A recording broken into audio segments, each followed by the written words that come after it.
मेरा ये केस 2 साल पहले से 1.5 से 2 साल से चल रहा है। 17 अगस्त को 2022 को सीबीआई की पहली केस फाइल हुआ था और 22 अगस्त 2022 को पीसीआईआर फाइल हुई थी ईडी। मुझे गिरफ्तार किया गया है। ना तो किसी कोर्ट ने मुझे दोषी करार दिया है, ना मेरे ऊपर कोई मुकदमा चला है, ना मेरे ऊपर कोई आरोप तय हुए हैं, ना मेरे ऊपर कोई आरोप नहीं है। अभी तक इस केस में सीबीआई 31,000 पेज फाइल कर चुकी है कोर्ट में और 294 विटनेसेस को एग्जामिन कर चुकी है।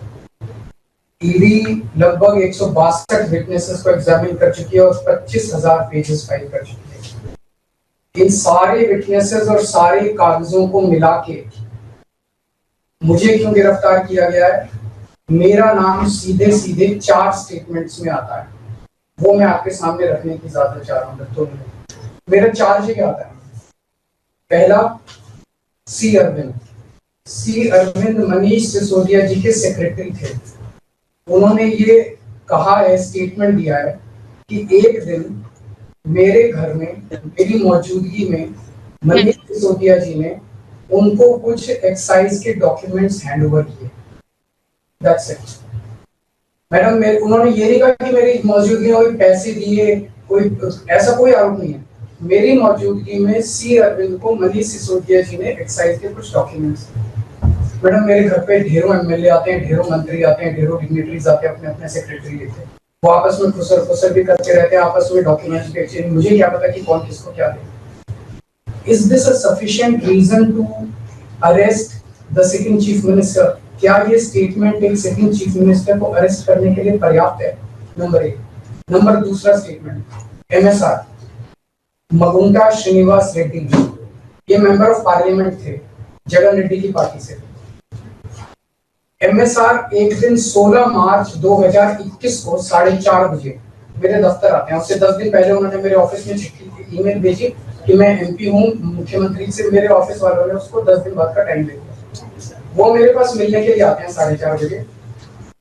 मैं किसी वजह से जल्दी में था, आके वो मुझे कहते हैं कि मुझे दिल्ली में अपना फैमिली चैरिटेबल ट्रस्ट खोलना है, उसके लिए जमीन चाहिए। मैंने उनको कहा कि जमीन हमारे अंडर में नहीं आती, एलजी साहब के अंडर में आती है, आप मुझे चिट्ठी दे दीजिए, मैं एलजी साहब को फॉरवर्ड करूंगा एंड दैट्स इट।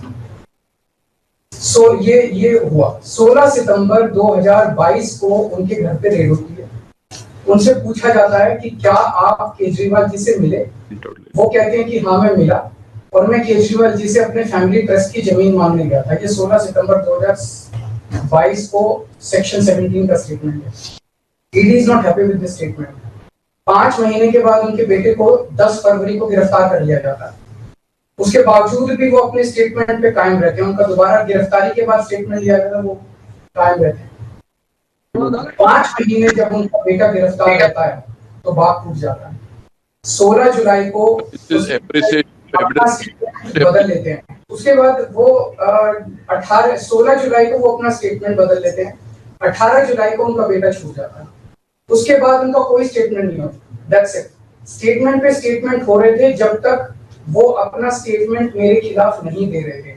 जैसे उन्होंने मेरे खिलाफ स्टेटमेंट दिया, बेटा भी छूट गया, स्टेटमेंट होने भी बंद हो गए और 3 अक्टूबर को उनका माफीनामा भी हो गया।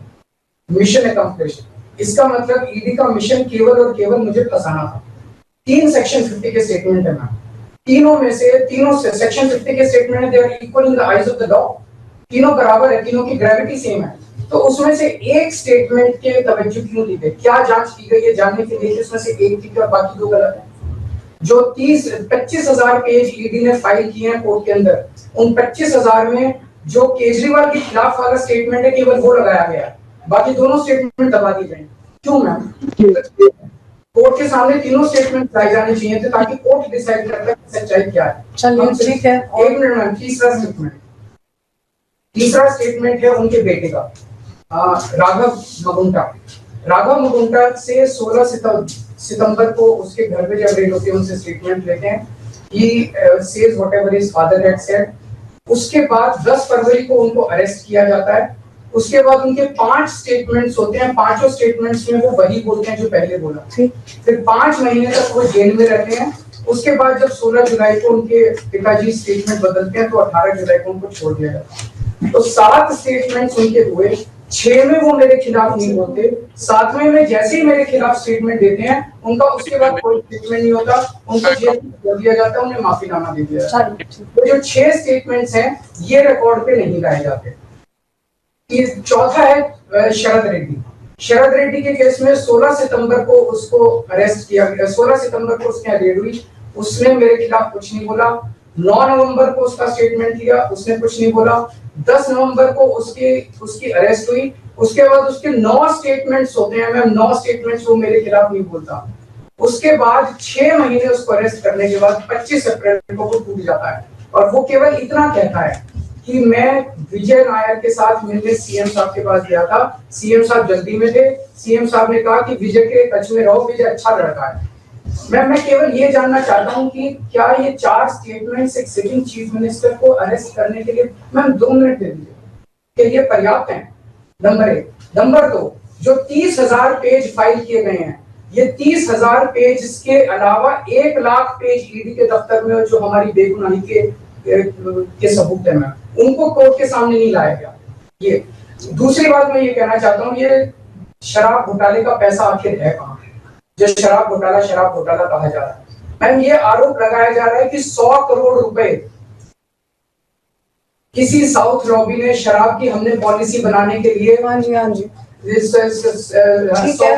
आदमी पार्टी, मैम ये जस्टिस संजीव खन्ना का ऑर्डर है। जस्टिस संजीव खन्ना का order ma'am page 22 para 12, the assertion in the complaint filed by DOE that kickback of rupees 100 crore was actually paid by liquor group is a matter of debate। Sanjeev Khanna कह रहे हैं, इसका मतलब ये साबित नहीं हुआ, इसका मतलब ये विवादास्पद है, इसका मतलब ये संदेहास्पद है, इसका मतलब इसके लिए सबूत नहीं है। तो जो 100 करोड़ रुपए ये कह रहे हैं कि हम लोगों ने रिश्वत ली, वो रिश्वत तो संदेहास्पद है, उसके तो सबूत ही नहीं है। लेकिन असली शराब घोटाला क्या है? असली शराब घोटाला शुरू होता है ईडी की जांच के बाद। जब ईडी की जांच शुरू हो जाती है, ईडी की जांच के 2 मकसद हैं। एक स्मोक स्क्रीन क्रिएट करना पूरे देश के सामने, आम आदमी पार्टी ने चोरी की है, आम आदमी पार्टी भ्रष्टाचारी है, आम आदमी पार्टी ने शराब घोटाला किया, और उसके पीछे एक्सटॉर्शन रैकेट करना, जिसके जरिए वो एक्सटॉर्शन रैकेट करना जिसके जरिए वो पैसे इकट्ठे कर रही है। मैं आपको सबूत दे रहा हूँ। शरद रेड्डी के केस में शरद रेड्डी को बेल 2 वजह से मिली। एक, शरद रेड्डी ने मेरे खिलाफ स्टेटमेंट दिया और शरद रेड्डी ने अरेस्ट होने के बाद 55 करोड़ रुपए का चंदा बीजेपी को दिया। 55 करोड़ रुपए के bonds arrest, so he bought his bail ma'am, he bought his bail. Then now the money trail is clearly established. Money trail is clearly established. Ma'am, just last 1 minute. Yes, last 1 minute.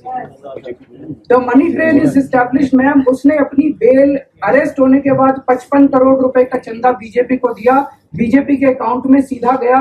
Money trail is established और यही पूरी जांच का मकसद था। एक तरफ आम आदमी पार्टी को क्रश करना, एक स्मोक स्क्रीन क्रिएट करना, भ्रम का पर्दा और पीछे से एक्सटॉर्शन करना। Thank you.